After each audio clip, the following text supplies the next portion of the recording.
What's going on, guys? It is Goalazio here. Welcome back to another FIFA 21 career mode video. Today, guys, we are doing a player review. So I've been doing these player reviews. There's a few players which have kind of crept up onto the scene for me. This player that we're going to be talking about today was in my top recommendations for February. So make sure you go check that video out if you want to see a few more recommendations. But today we are going to do an in-depth review on him.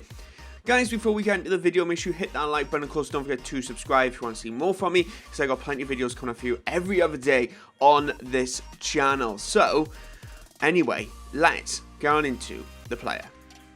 So the player we're going to be looking at, guys, is Tolisso. He plays for Bayern Munich. He's French. He's a centre mid and plays CDM. There's a reason I want to talk about him, right? He's bang average on potential and rating. Let's be honest, if you were looking at him, you wouldn't necessarily choose to buy him.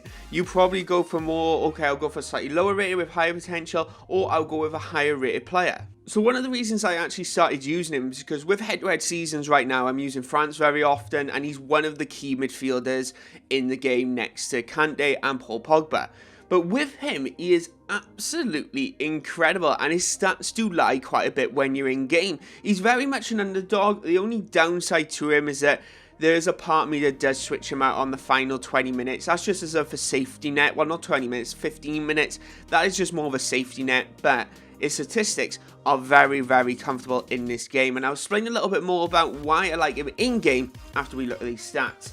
Crossing is not big, finishing is 75, heading accuracy is 83, 82 short passing, ball control 82, long passing 84, reactions at 82, shot power at 84, jumping 83, long shots at 82. There is some of the key statistics you're going to be looking at there. Acceleration sprint speed is around 72 overall, but it of course isn't something to actually scream about when you're generally looking at it. But he is comfortable enough in that midfield and not too slow to be like, uh-oh, I'm going to be overrun. Because the midfield isn't exactly the fastest in France, but he certainly has a decent enough pace to get defenders out. Anyway, so what the biggest thing for me when he is as a player is those reactions at 82. So one of the things you'll notice if you are playing him in I play him in a 4-3-2-1 formation, or you play him 4-3-3. Not sure how he works in a 4-4-4 formation or something down those lines. I'm not too sure. But in the midfield formation, he works brilliantly. One of the biggest things for him is those reactions. So what you'll find in game with him is the fact that he will push forward to get that. If playing 4-3-2-1, the striker kind of plays as a false 9. So he will charge forward. If you plan him to, he has reactions to get forward quite well, and his positioning in is absolutely impeccable because he gets in the right places at the right time, whether you're going forward or whether you're defending, which is amazing in this game. Because especially when you're playing online or even in career mode, you will find that, okay, you need a player with half decent positioning to get you through the actual game. Because one of the downside is, especially if he doesn't have pace,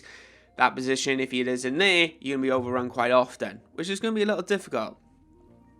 Moving on with a couple of other things with his statistics, he's easily winning the ball every time the ball comes from a goal kick, which is something I like. His long passing is absolutely brilliant, and his shot power. He's really good at shooting in this game. So the way his position actually works, unless he's pushing through to go on goal, which does happen occasionally, you will find him sitting just on the edge of the D, something like that, when the ball goes into the box.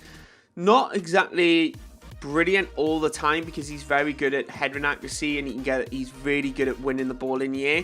But his long shot power, if he wins the ball when he's slightly further back, he can easily finesse that ball into the top right hand corner, which is brilliant. And he does have a long shot taker trait, which helps massively when taking these shots. I know it's only normally AI driven, but it feels it works, you know.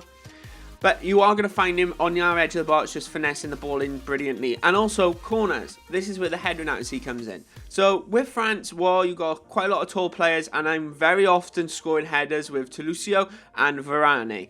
So Tolisso just easily wins it over his defenders. He's only 5'11", which is a little bit of a surprise, but that power header trait and his actual strength, which is around 76, he can easily get around into anyone, and he usually gets that jumping advantage, which is brilliant on any other player, because that jumping is at 83. That's the big thing with him as well, even though his height is a little shorter. So really brilliant on corners, headers, shooting, defending. Let's talk about that. So defending on the other hand is something which, what you'll find with him is that he doesn't necessarily defend. So the way my formation works, he plays on the left of a 3 and I have a CDM. So he does kind of drop back every so often, but he isn't there all the time. He kind of just hovers in the middle. He's completely balanced this out. So if he wants to push forward, he can. If he wants to drop back, he can. So that's one of the things I kind of want to mention with defending. So don't put him in a CDM role and expect him to be brilliant. Because I personally don't think he's perfect in a CDM role, but I think he's perfect in a centre mid role. So check him out. But anyway, guys, that was Tolisso. Tolisso, absolutely brilliant player to consider putting in your midfield. He is going to cost you around £25 million mark. He starts off at 80 rated with a potential of 81. So how you think about that is how you want to spend your money. Really something to consider. But if you are doing a Bayern Munich career mode, I personally wouldn't even replace him. I've played with Bayern Munich and I play him in that game as well. He's 5'11", but he feels super tall. I'm just saying, he feels super tall. Maybe everyone else is really short when you're next to like Pogba and Kante, for example. But he's a really good player to actually have on your side. Highly recommended, so really consider having him in there. But honestly, if you've got the money, sign him. Would work well, I think, for a Man United side, maybe even Liverpool side, so on and so forth. But guys, my name is Goalazio. Thanks for watching. I hope you all did enjoy the video. If you did, make sure you hit that like button. And of course, if you want to see more from me, hit that subscribe button, because I've got plenty more videos coming up for you every other day. And of course, let me know who you think we should review next. But anyway, guys, my name is Goalazio, and I'll see you soon. Bye-bye. Jack it up.